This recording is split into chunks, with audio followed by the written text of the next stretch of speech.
E adesso parliamo appunto prima avete sentito, no, il report di ARPAL sull'occupazione, e in questo caso facciamo un po' il punto della situazione e dei commenti insieme a Marcello De Pace, CIOFS Puglia. Buongiorno Marcello, ben trovato. Buongiorno Annette, buongiorno Valentina e buongiorno a tutte le ascoltatrici e gli ascoltatori di Radio Cittadella.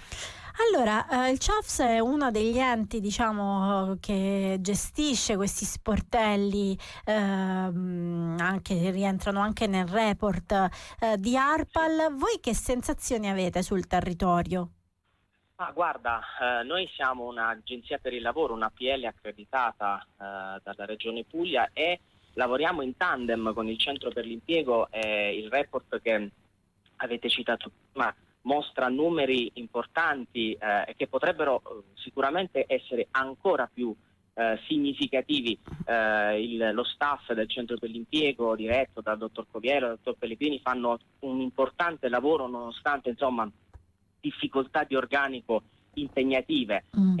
Sono numeri che riflettono ovviamente qualcosa che viene detto, qualcosa che viene enunciato, ma sappiamo che spesso e volentieri la ricerca di lavoro, le opportunità lavorative viaggiano, e non è un maldire, ma viaggiano per il passaparola, per quello che è il network della rete delle conoscenze, prima di arrivare poi al grande pubblico attraverso le offerte pubbliche. E questo è un dato statistico: il 70% dei collocamenti in un impiego in Europa, non a Taranto, passa attraverso una rete di relazioni e di conoscenze. Quindi quello che vuoi dire è che su questo report è riduttivo, questi numeri sono riduttivi, ci sono più offerte di lavoro rispetto alle 106 annunci contati da ARPAL?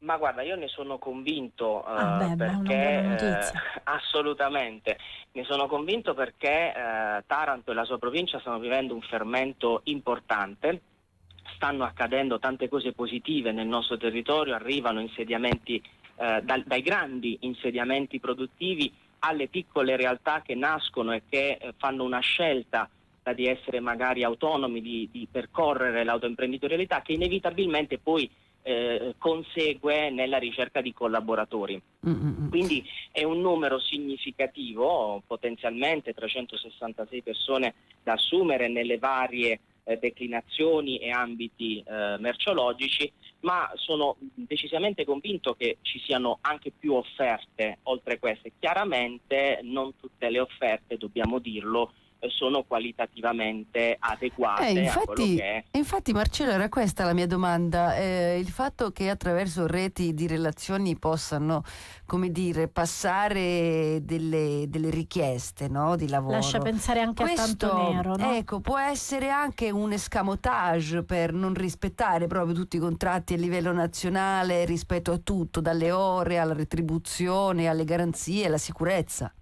Assolutamente no. Allora, certamente il fenomeno del lavoro nero, il fenomeno dell'abusivismo nei confronti dei lavoratori è deprecabile e assolutamente non è quello a cui facevo riferimento.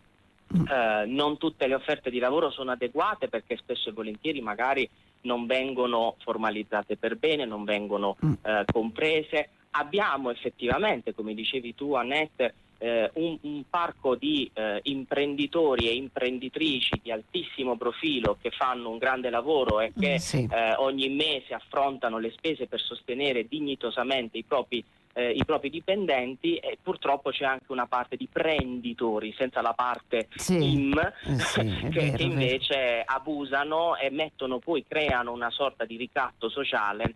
E questo assolutamente non va bene e non è quello a cui facevo riferimento. Sono convinto che ci siano tanti non annunci di lavoro, opportunità di lavoro che magari, ripeto, non sono arrivati allo stadio della notorietà pubblica, perché una prima cosa che accade in azienda è sempre quella di far nascere dall'interno, quindi comprendere. Bisogna capire, l'azienda sa di avere bisogno di un'altra persona. Marcello, ci dobbiamo salutare, però ricordaci come fa un ragazzo che ha bisogno di lavorare a venire da voi e a trovare un'offerta di lavoro a lui adatta. Assolutamente, ci trova tramite il sito www.ciops.puglia.it. Siamo qui, porte aperte, abbiamo accolto oltre 1500 persone nell'ultimo anno e non vediamo l'ora solo di percorso 1 di gol, che è un'altra misura importante, quindi non vediamo l'ora di accogliere altri. Grazie a Marcello De Pace. Grazie Marcello, buon buona lavoro, giornata, buona buon giornata. lavoro.